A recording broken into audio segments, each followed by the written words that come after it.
Bonjour à toutes et à tous, ravi de vous retrouver pour cette nouvelle édition de Décrypter l'Afrique. Au sommaire aujourd'hui, l'Afrique du Sud, la nation arc-en-ciel est à nouveau secouée par une vague de violences xénophobes d'une ampleur inquiétante, une violente campagne xénophobe qui a forcé des milliers d'étrangers à fuir le pays après un ultimatum lancé par des groupes comme Operation Doudoula ou March and March.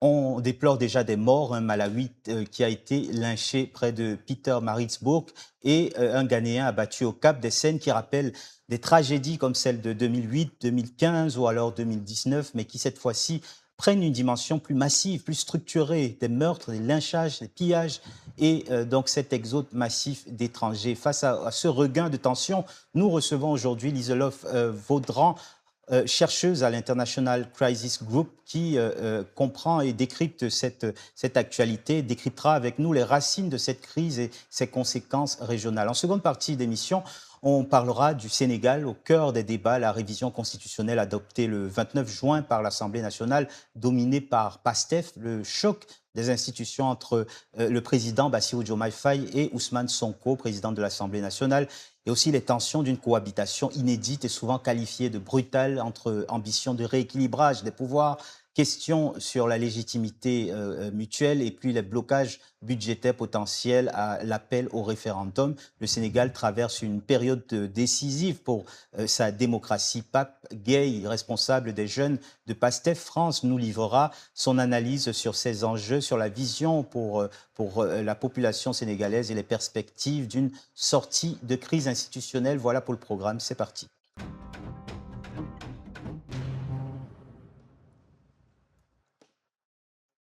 Mais que se passe-t-il en Afrique du Sud et pourquoi tant de haine contre les immigrés africains? Cette dernière semaine, les opérations organisées par Operation Doudoula et March and March ont lancé un ultimatum aux étrangers sans papier quitter le pays avant le 30 juin 2026.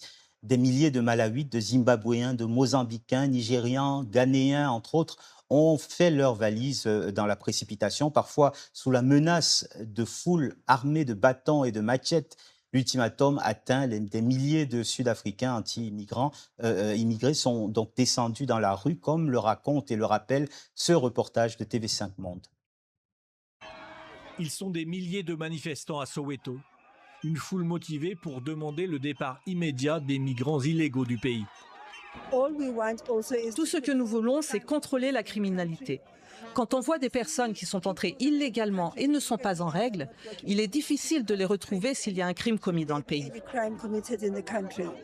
À Johannesburg, un feu de poubelle pour faire venir les caméras, mais surtout une violence verbale et parfois physique. Cet homme vient, semble-t-il, de rencontrer des manifestants anti-migrants qui ont déferlé sur la ville toute la journée. Les étrangers sont en mesure de prendre nos emplois alors même qu'ils sont en situation irrégulière. Nous leur avons fixé une date butoir, le 30, pour leur demander de rentrer chez eux. Nous ne cherchons pas l'affrontement, nous prenons simplement les choses en main. Le respect de la loi, c'est la charge de la police, qui tente ici de contenir des centaines de manifestants, plutôt peu réceptifs à leur demande de retour au calme. Marche en rythme et bâton à la main, le début de la manifestation ressemblait déjà ce matin à une expédition punitive, ici à Durban, épicentre du mouvement xénophobe et anti-migrant. Tout cela ne veulent pas de migrants illégaux sur leur sol, malheur à ceux qu'ils croiseraient. L'organisatrice s'en réjouit sans mentionner d'éventuelles violences. C'est la représentation de la voix des Sud-Africains. Cela fait si longtemps que nous disons que nous sommes fatigués. Et je pense que maintenant, nous l'exprimons enfin. On n'est pas dupes, c'est pas une simple manifestation, parce qu'on va continuer jusqu'à chasser les trafiquants de drogue. Il faut que les salons de coiffure reviennent entre les mains des Sud-Africains, ils doivent libérer tous ces commerces qu'ils exploitent illégalement, tous ces magasins. Le mouvement March and March se défend d'être fasciste ou raciste malgré des indices concordants dans les discours. Les autorités sud-africaines n'ont pas pour l'heure réagi à l'ampleur des manifestations. Alors la tension est telle qu'elle a déjà coûté la vie à plusieurs personnes, dont un ressortissant ghanéen qui a malheureusement perdu la vie au Cap, à Pretoria plutôt, provoquant donc l'indignation d'Accra. Comment la nation arc-en-ciel qui s'est construite, qui s'est bâtie sur le refus des discriminations en est-elle arrivée là? Certes, la crise économique, le chômage de masse et les défaillances des services publics créent un terreau de frustration. Mais cette violence n'est plus seulement spontanée, elle est aujourd'hui théorisée, instrumentalisée par des mouvements structurés qui surfent sur le ressentiment populaire et désignent les étrangers comme boucs émissaires de tous les maux du pays. Quel est le rôle des discours politiques dans cette escalade et comment les pays voisins et l'Union africaine peuvent-ils réagir pour analyser cette crise majeure? Nous recevons aujourd'hui Liselove Vaudran, chercheuse principale pour l'Afrique du Sud à l'International Crisis Group. Liselove Vaudran, bonjour. Bonjour. Merci d'avoir accepté notre invitation. L'Afrique du Sud, on le sait, Liselove Vaudran a déjà connu des vagues comme ça de xénophobie meurtrière en 2008, je le disais, en 2015, en 2019 aussi. En quoi ce qui se passe actuellement dans ce pays est un tournant, est une aggravation par rapport à ce qui s'est passé autrefois? Oui, la situation est extrêmement grave. Comme vous avez dit, en 2008, il y avait beaucoup de violence. D'ailleurs, à peu près 70 personnes est mort lors de ces affrontements dans différents endroits, au Cap, au Durban, etc.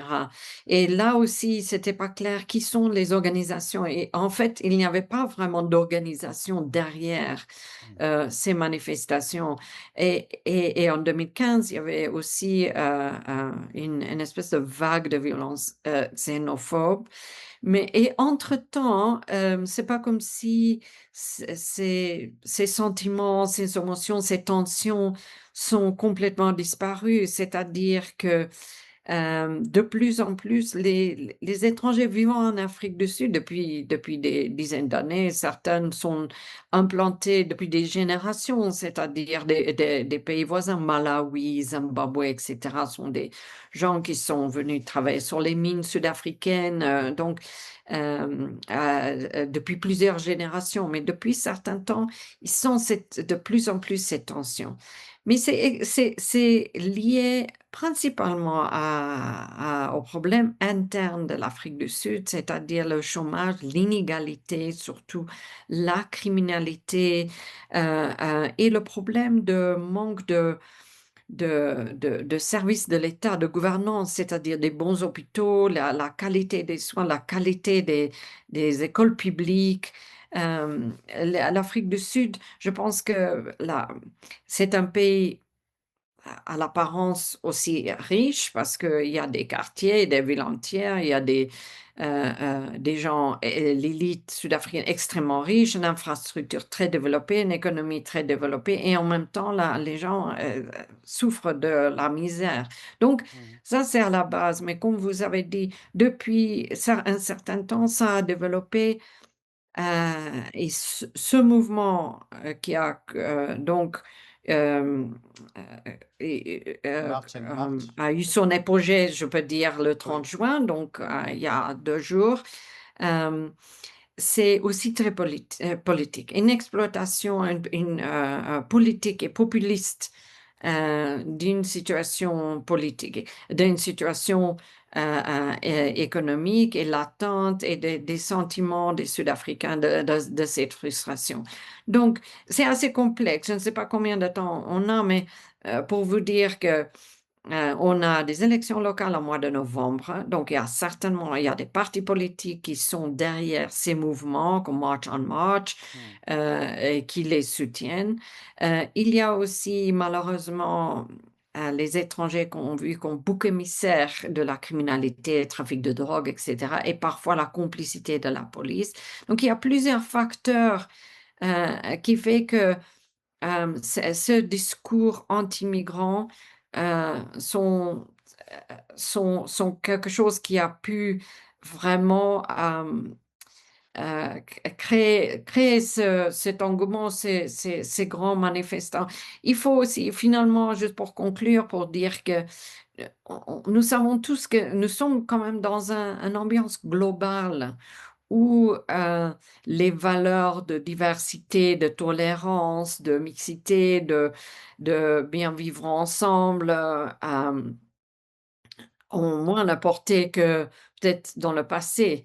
Et moi, ce que j'ai remarqué pendant ces manifestations aussi, et les événements ces dernières semaines, c'est que beaucoup d'organisations, d'ONG, de mouvements et même les politiques qui, par le passé, parlaient très fortement pour la tolérance, sont beaucoup plus silencieux parce qu'il y a aussi cette ambiance, j'allais dire, un peu Populiste. mondiale. On Ah voit aux oui. États-Unis, on Mm, voit en Europe aussi des sentiments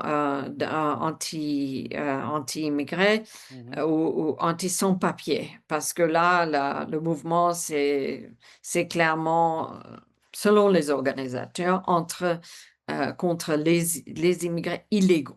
Mmh mh. Justement, cette, xénophobie explose là où l'État a failli, vous l'expliquiez. Oui. Il y a des coupures d'électricité massives, des hôpitaux surchargés, de l'insécurité, à très grande échelle pour un pays, vous le disiez, aussi développé que, l'Afrique du Sud, même si, c'est un pays qui a encore beaucoup d'efforts à faire. Est-ce que rejeter la faute sur les migrants n'est pas devenu pour la population, sud-africaine finalement et aussi pour les politiciens dont vous parliez, une manière d'éviter de regarder en face cette faillite, politique, cette faillite du service public? On a l'ancien président Thabo Mbeki qui le disait, qui l'expliquait, récemment d'ailleurs. Oui, c'est vrai que on a beau expliquer aussi aux manifestants que si demain on ferme tous les petits magasins des étrangers, là, dans les quartiers, défavorisés, il y a beaucoup de Somaliens, de Pakistanais, Éthiopiens. Si demain on ferme tous ces boutiques-là, ça ne veut pas dire que, les Sud-Africains eux-mêmes vont trouver du travail et que tous ces magasins vont tout de suite être tenus par les Sud-Africains. Ça, c'est une chose parce que beaucoup d'étrangers sont des entrepreneurs. Donc maintenant, des Zimbabwéens, Malawiens, qui travaillent, je veux dire, dans différents secteurs. Beaucoup sont aussi des domestiques ou des jardiniers. C'est possible qu'éventuellement les Sud-Africains peuvent reprendre leur place, mais c'est totalement, je veux dire, tous les experts, toutes les analyses, disent que, le chômage va pas être, c'est pas quelque chose qu'on peut que régler en chassant des étrangers, non, et la criminalité non plus, et la corruption non plus. Donc, c'est c'est vrai qu'il y a un problème,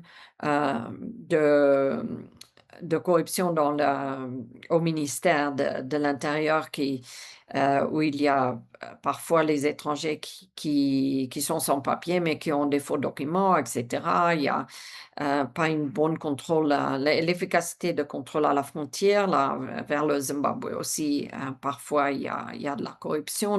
Donc le gouvernement essaye de changer ça, mais ça ne va pas changer le fond des problèmes de l'Afrique du Sud. Mmh. Comment expliquer, je le disais un petit peu pendant mon introduction, ce paradoxe d'une Afrique du Sud, dont les valeurs, de lutte contre l'apartheid et aussi le soutien que ce pays a reçu, de la part des autres Africains, comment expliquer ce paradoxe d'une situation contemporaine, de repli identitaire et quasiment de haine, de l'immigré africain spécifiquement? Oui, c'est ça. C'est ça qui est vraiment désolant et que beaucoup enfin, de l'ancienne génération des politiciens comme Beki, l'ancien président de la Commission de l'Union africaine, Nkosazana Dlamini-Zuma, d'autres ont évoqué ce fait que finalement, beaucoup de pays sur le continent ont aidé l'Afrique du Sud à sortir de l'apartheid.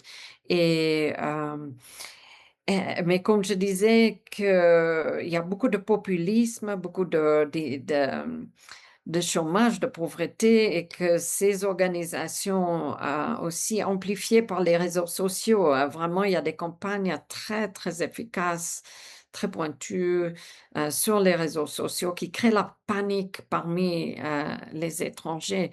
Je veux dire, ils arrivent à semer la haine, finalement, de l'autre et c'est ça qui est vraiment, désolant et c'est voilà, c'est là où malheureusement l'Afrique du Sud se retrouve, dans cette situation, au jour d'aujourd'hui. Il y a eu un échec, vous diriez, de la perpétuation du message, de Nelson Mandela. On peut parler d'échec aujourd'hui?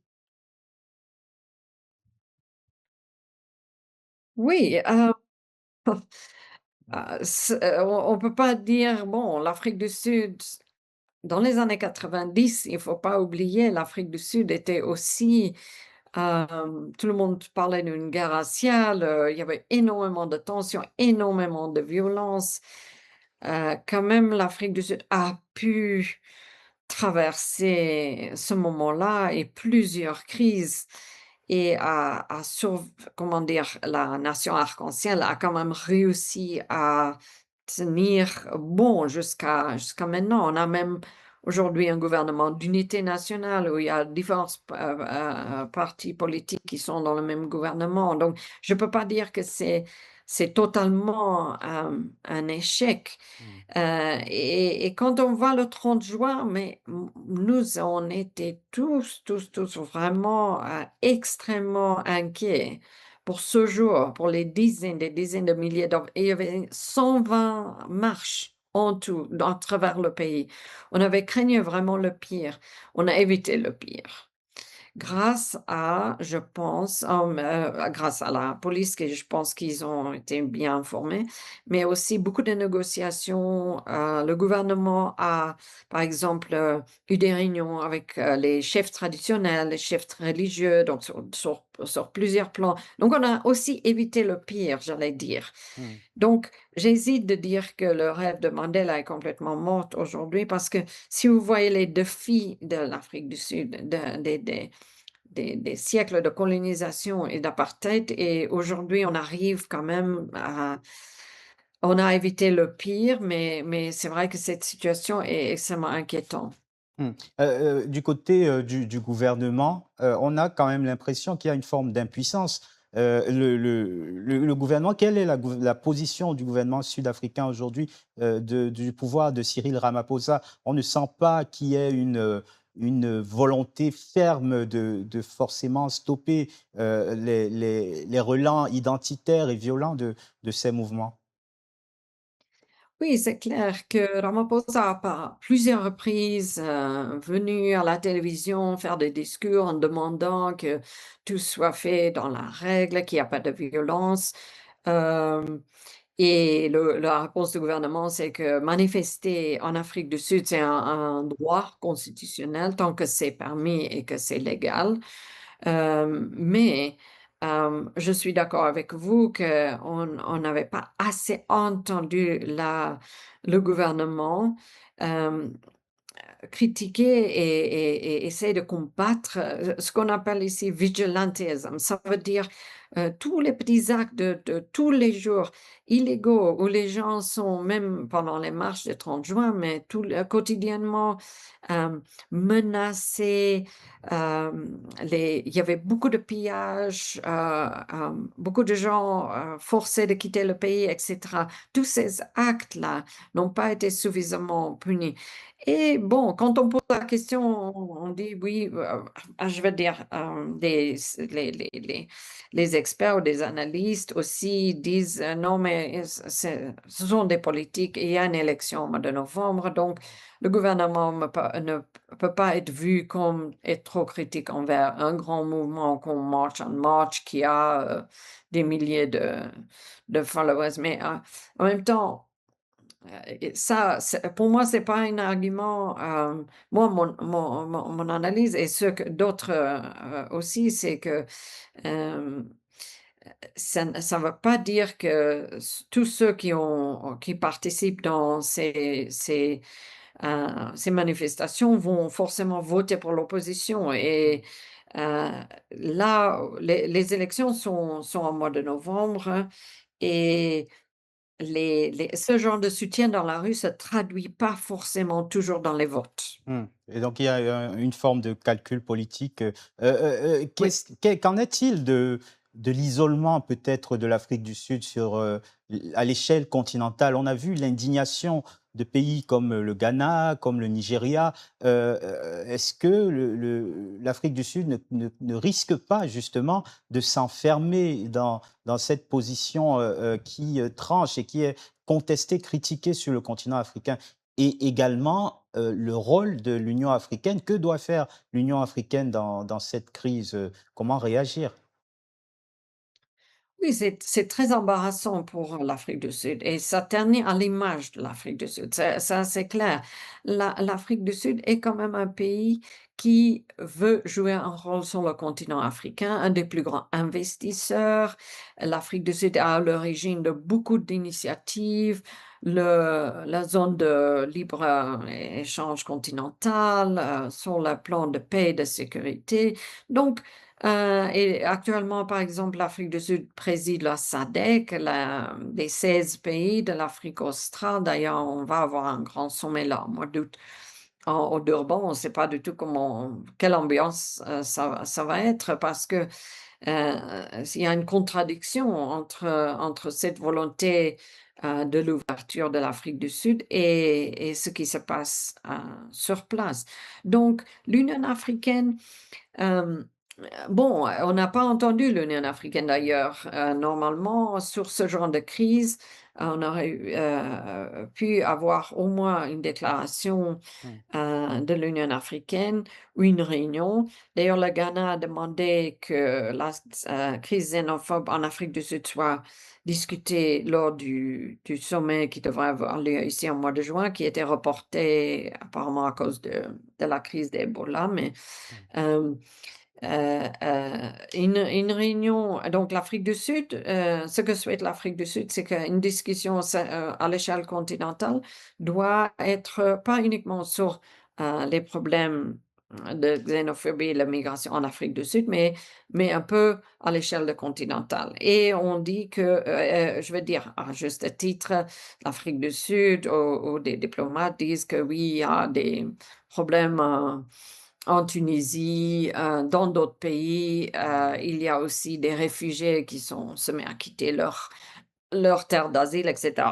Donc, ça, ce sont des vrais arguments. Mmh. Moi, je pense que l'Union africaine pouvait très bien organiser une réunion, même si le sommet de mi-année, biannuel, qui devrait ait lieu en Égypte est reporté. On pouvait avoir une discussion euh, euh, sur cette crise, parce que quand même, c'est quelque chose extrêmement grave euh, qui touche tous les pays. D'ailleurs, en 2015, le Conseil de paix et de sécurité de l'Union africaine a fait une discussion Mmh. sur la xénophobie en Afrique du Sud. Je me rappelle très bien parce que j'étais à Addis Ababa à l'époque. Donc, je pense que c'est ce que souhaitent beaucoup de pays, c'est d'avoir au moins une discussion pour mieux gérer ce genre d'événements qui d'ailleurs, les Marches en Marche continuent à dire qu'ils vont marcher tous les jeudis ou Mmh. une fois par mois ou une fois par semaine. Donc, c'est pas une question qui va être vite réglée, c'est Mmh. sûr. Dernière question, Liselott Vaudran. Vous êtes au sein de International Crisis Group, chargé d'analyser en quelque sorte les mécanismes de résolution des conflits. Que faut-il faire aujourd'hui pour stopper cette forme d'hémorragie xénophobe en Afrique du Sud? Que faut-il faire? Parce qu'on a l'impression que les manifestants, les mouvements qui se sont organisés sont déterminés et que le mal est profond finalement. Oui, le mal est profond. Moi, je pense que beaucoup plus pouvait être fait pour protéger les communautés.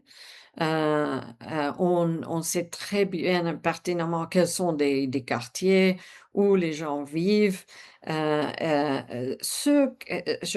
Cette impunité, le fait qu'il y a des gens qui vont dans les maisons où vivent des étrangers et vont les amener vers la police, ça, ce sont des actes criminels moi, je pense que, si c'est visible que les gens peuvent, être arrêtés pour avoir attaqué les immigrés, en Afrique du Sud. C'est un premier pas, donc une réponse légale, policière. Hmm. Mais au plus long terme, heu, il faut que le gouvernement sud-africain soit beaucoup, beaucoup plus clair sur la question de la contribution d'ailleurs des étrangers en Afrique du Sud, ceux qui sont documentés, heu et que l'Afrique du Sud, par exemple, peut faire des gestes. Et il y a quelques années, Heu, on a donné des permis de travail pour les Zimbabwéens qui pouvaient prouver qu'ils avaient, un travail. Comme ça, je crois qu'il y avait c'était même pas 100 000, je me souviens pas le chiffre, mais, hem, donner des papiers à des gens qui sont en Afrique du Sud depuis longtemps, qui sont installés ici, mais qui n'ont pas de papier pour des différentes raisons. Et ce genre de grands gestes peuvent rassurer, peuvent calmer les esprits, peuvent, protéger les étrangers vivant en Afrique du Sud. Hmm. Et puis voilà, moi je pense que c'est dans un premier lieu, calmer les esprits, Hmm. heu arrêter ceux qui sont responsables, d'avoir attaqué, les étrangers en Afrique du Sud et puis, Rendre éventuellement avoir une justice. discussion plus large avec Hmm. les voisins. Mais bon, il y aura toujours des gens qui veulent venir en Afrique du Sud pour, Hmm. travailler, pour chercher je veux dire, les migrations, c'est un phénomène global, hein. Je pense qu'on ne va Bien pas sûr. arrêter ça à En court se terme, quoi. repliant. Merci beaucoup, Liselove Vaudran. Je rappelle que vous êtes chercheuse principale pour l'Afrique du Sud à l'International Crisis Group. Merci d'avoir été avec nous aujourd'hui.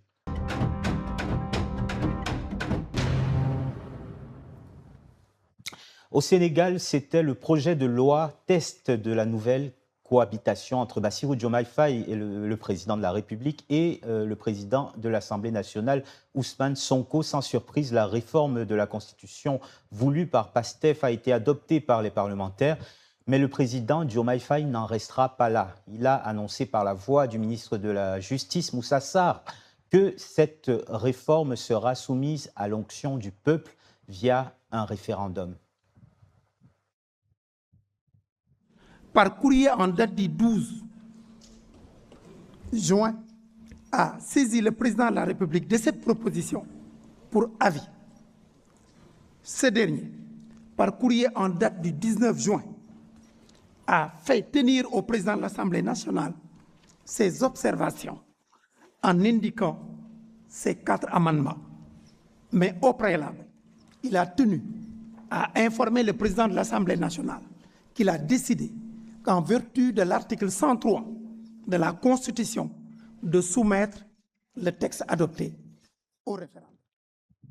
Alors, le projet de révision constitutionnelle, loin de faire l'unanimité, a ravivé en fait les débats autour d'une dualité que l'opposition qualifie désormais de cohabitation brutale au sein même de l'exécutif, ou du moins entre l'exécutif et le législatif, entre un bras de fer à l'Assemblée nationale, des accusations de blocage budgétaire et des perspectives assez floues d'un référendum constitutionnel qui divise la classe politique sénégalaise, le PDS aussi qui appelle déjà à voter non.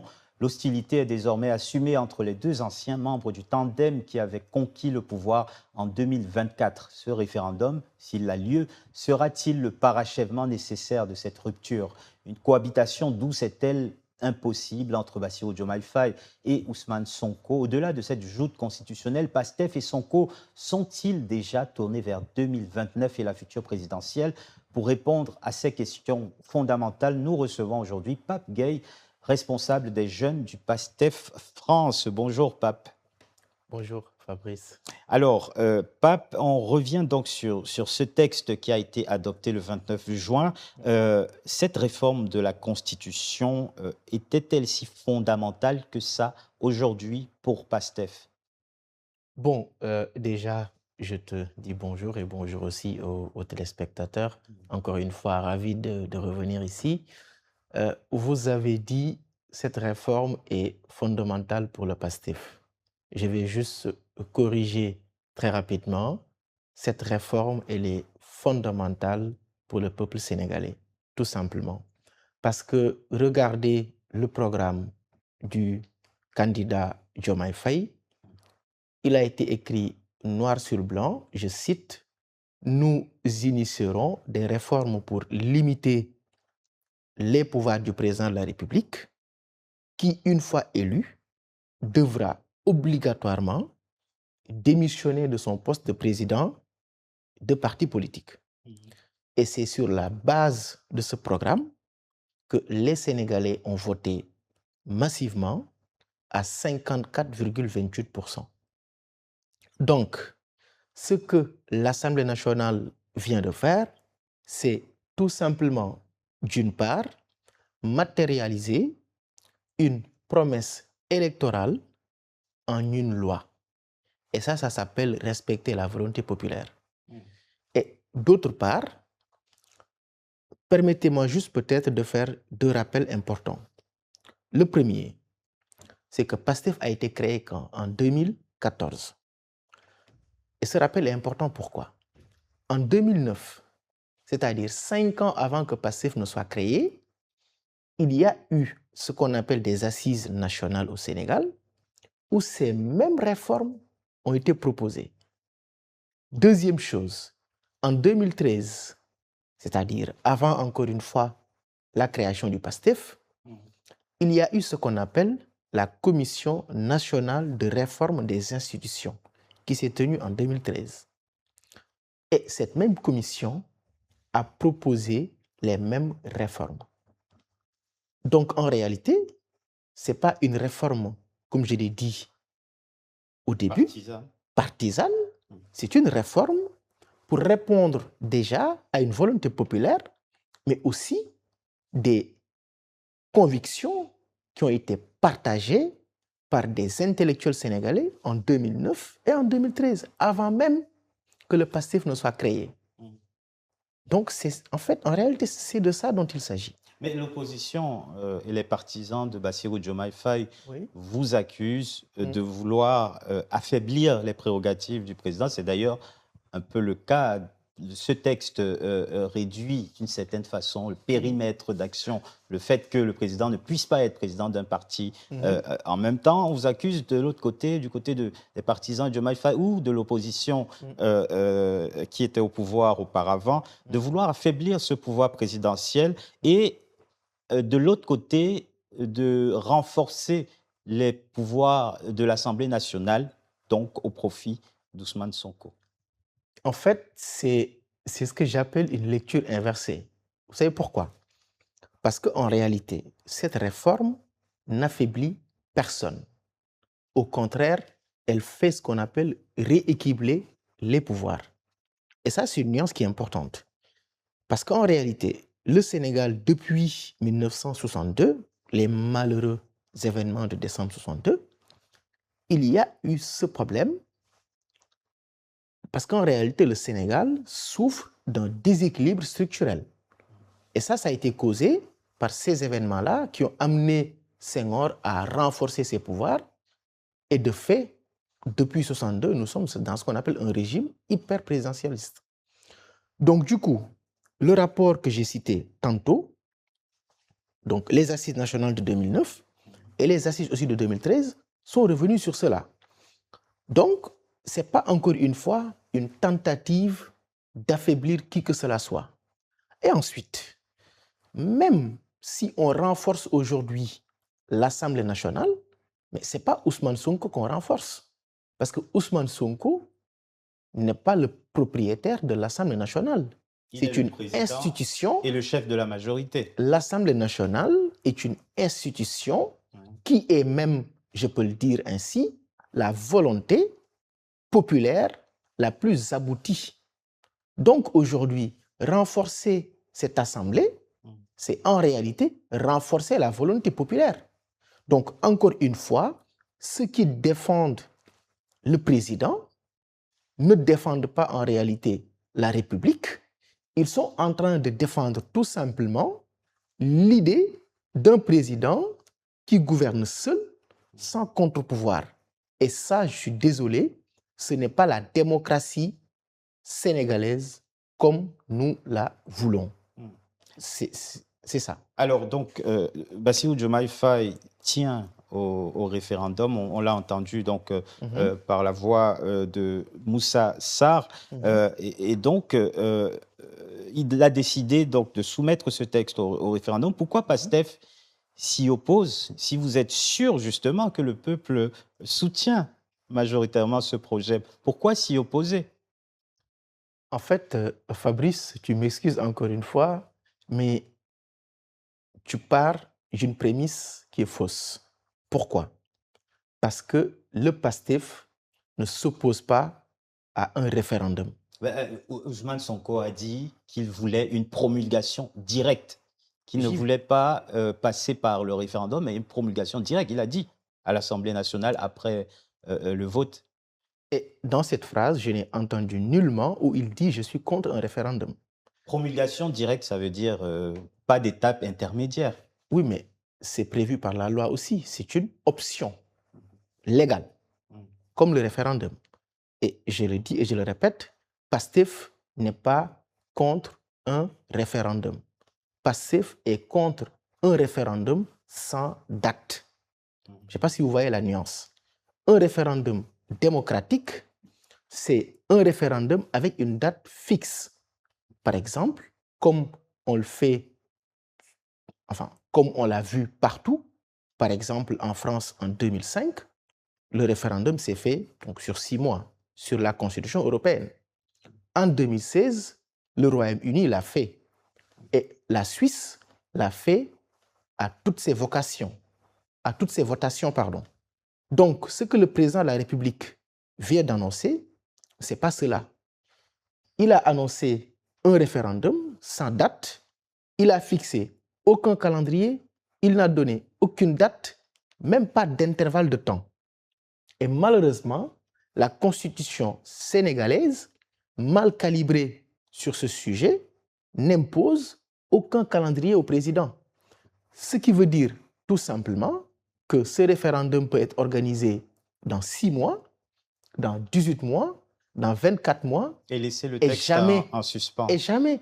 Donc, ce référendum peut ne pas être même organisé.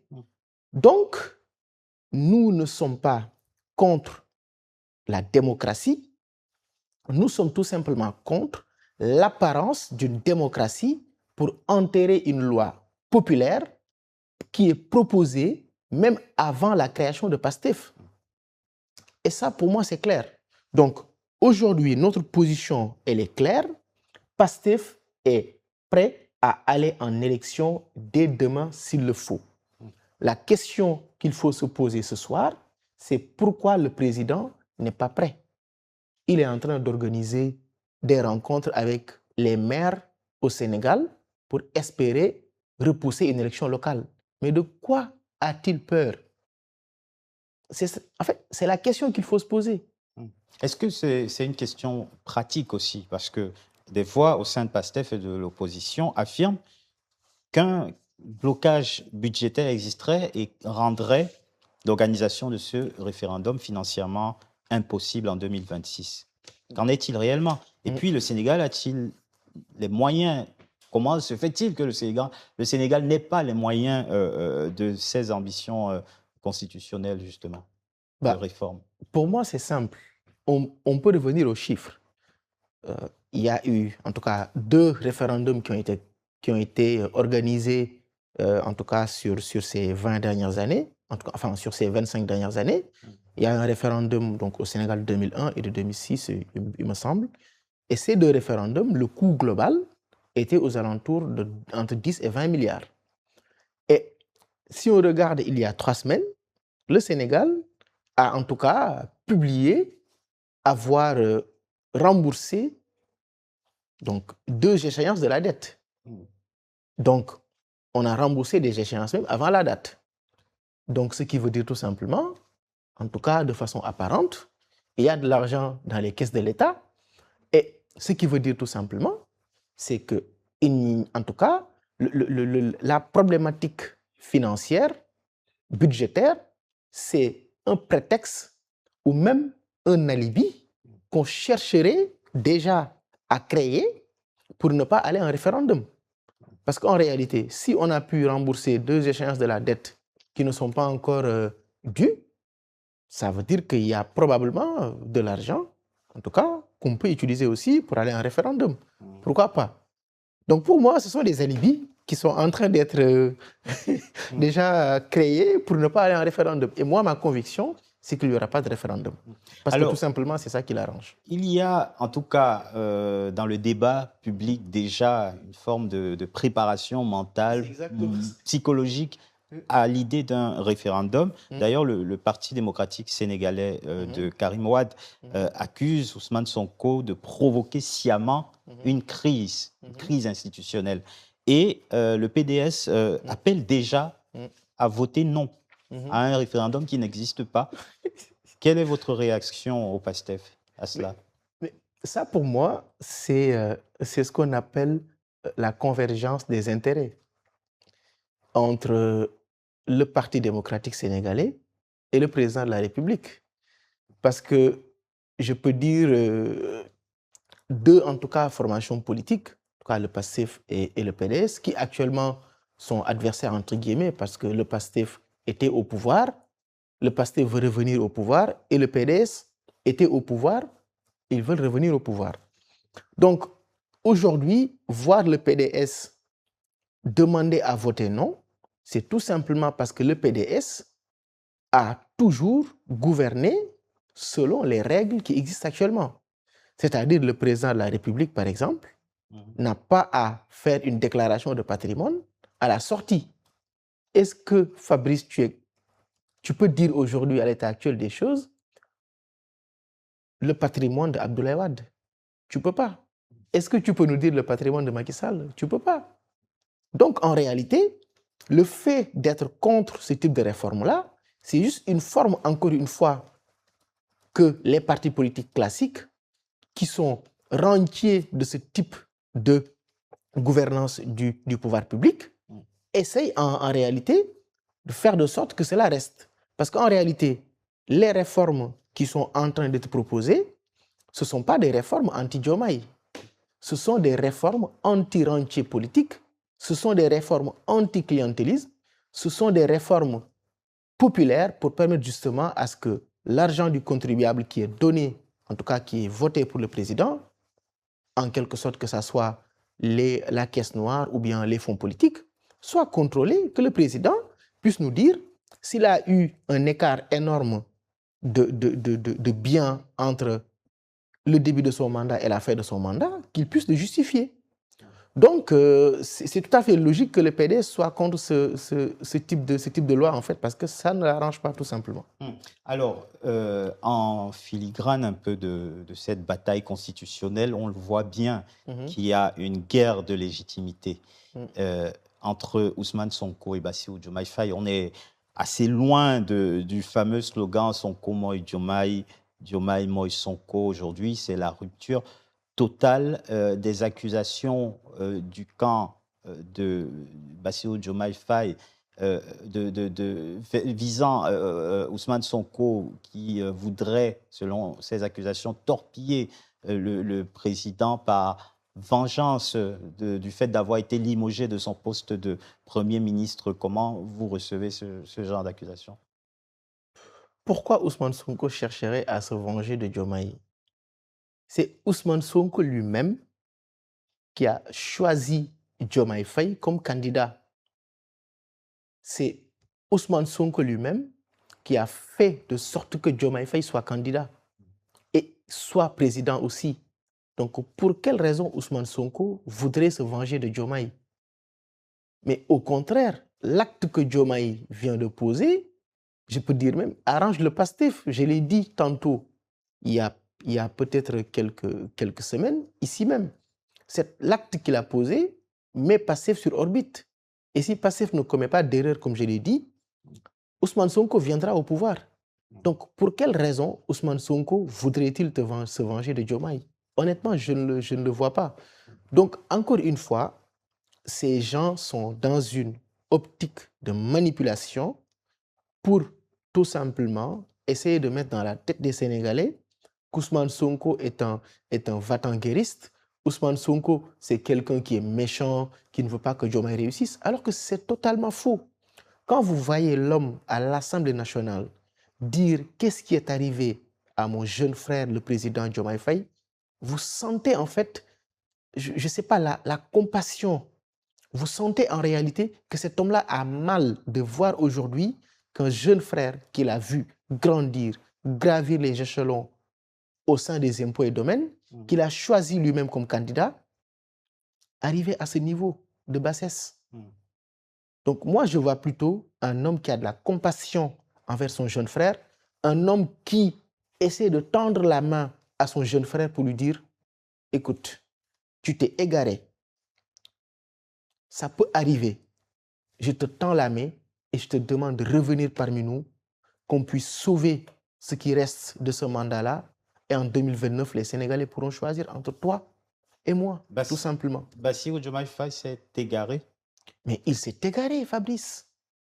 Mais Fabrice, comment vous pouvez comprendre qu'un président qui a fait une émission à la télé du Sénégal dire devant tous les Sénégalais, je le cite, je ne peux pas comprendre, c'est lui qui dit, c'est lui qui parle, qu'un président à la sortie fait une déclaration de patrimoine à l'entrée et qu'à la sortie, ce même président ne fait pas ce même exercice. Et il dit que lui, c'est l'une des premières choses qu'il va mettre en place. Venir au pouvoir 2 ans ou 3 ans après, ne plus vouloir faire ces mêmes déclarations de patrimoine. Comment est-ce qu'on peut comprendre cela? Comment comprendre qu'un président qui a été élu par un parti politique se sépare tout simplement de ce même parti politique qu'il a amené au pouvoir? Comment comprendre qu'un président qui a cheminé pendant 10 ans avec les mêmes frères se lever un bon jour et se séparer brutalement avec ses mêmes frères pour aller s'allier avec le système? Mais ça, c'est le summum même de l'égarement, Fabrice. Et l'ancien ministre Abdou Karim Sall dénonce une cohabitation brutale et un non-respect des équilibres institutionnels. C'est à cela que ressemblera la suite des relations entre Sonko, président de l'Assemblée nationale, et Faye, président de la République, une espèce de bras de fer permanent jusqu'en 2029? Déjà, il n'y a pas de cohabitation, en tout cas la notion de cohabitation brutale n'existe pas, même en droit constitutionnel. Je ne suis pas juriste, mais c'est quand même le minimum. Il y a cohabitation, donc tout simplement. Et la cohabitation, c'est tout simplement, mais 2 pouvoirs qui sont légitimes et qui sont en place. Et l'un, peut-être, est le président de la République, et l'autre, c'est l'Assemblée nationale. Il n'y a pas de cohabitation brutale. Oui, mais la brutalité, ce conflit, Pape, donne quand même l'image d'un État bicéphale où il y a 2 divisions, 2 légitimités qui vont sans cesse s'affronter parce qu'elles sont en rupture totale, même de façon idéologique. On n'est plus du tout sur la même ligne, celle du gouvernement et celle de la majorité parlementaire. Mais c'est arrivé combien de fois en France, la cohabitation? Il n'y a pas eu de cohabitation brutale. C'est-à-dire aujourd'hui, on est face à une situation où l'exécutif, en tout cas, prend une voie que tout le monde a vue, la voie systémique, et le législatif est sur la voie, je peux dire même qu'il a, en tout cas, promis aux Sénégalais. C'est-à-dire, par exemple, nous allons faire de sorte que le président de la République, que les fonds politiques soient contrôlés, faire de sorte, par exemple, que le président de la République fasse sa déclaration de patrimoine de la sortie, faire de sorte, par exemple, qu'il y ait l'équilibre des pouvoirs entre le président de la République et l'Assemblée nationale, diminuer les pouvoirs du président. Mais encore une fois, comme je l'ai dit lors de ma première intervention, ici j'étais à ta place, nous sommes face à une situation où nous avons un président qui a été élu sur la base d'un programme, qui décide de s'écarter de ce programme, et un parti politique qui reste droit dans ses bottes. Vous, Pastef, aujourd'hui, vous considérez Bassirou Diomaye Faye à minima comme un allié, comme un adversaire politique? Nous considérons Bassirou Diomaye Faye comme un président qui a une vision, qui a sa vision, tout simplement. Ce n'est pas notre adversaire et ce n'est pas non plus notre allié aujourd'hui. Nous le considérons comme un président qui a sa vision et qui a en tout cas, qui veut suivre peut-être, je ne sais pas, le système ou les conseils du système ou même la volonté politique donc, de ce même système-là. Et une Assemblée nationale, donc, qui est incarnée par le PASTEF, qui a aussi son programme, qui a été élu sur la base d'un programme et qui compte dérouler ce programme. Donc, ni adversaire ni allié. Pour moi, chacun suit sa voie. Et en 2029, les Sénégalais vont dire, nous voulons continuer avec Diomaye ou bien rompre avec Diomaye et continuer avec le PASTEF. Voilà, pour moi, c'est ni l'un ni l'autre. Merci beaucoup, Pape Gueye, responsable des jeunes du PASTEF France, d'avoir exploré un petit peu cette actualité sénégalaise. On suivra évidemment et on saura très vite, ou peut-être pas, si référendum il doit y avoir. Merci d'avoir été avec nous aujourd'hui. Et merci à vous d'avoir regardé cette édition de Décrypter l'Afrique. On se retrouve prochainement pour de futurs décryptages de l'actualité africaine.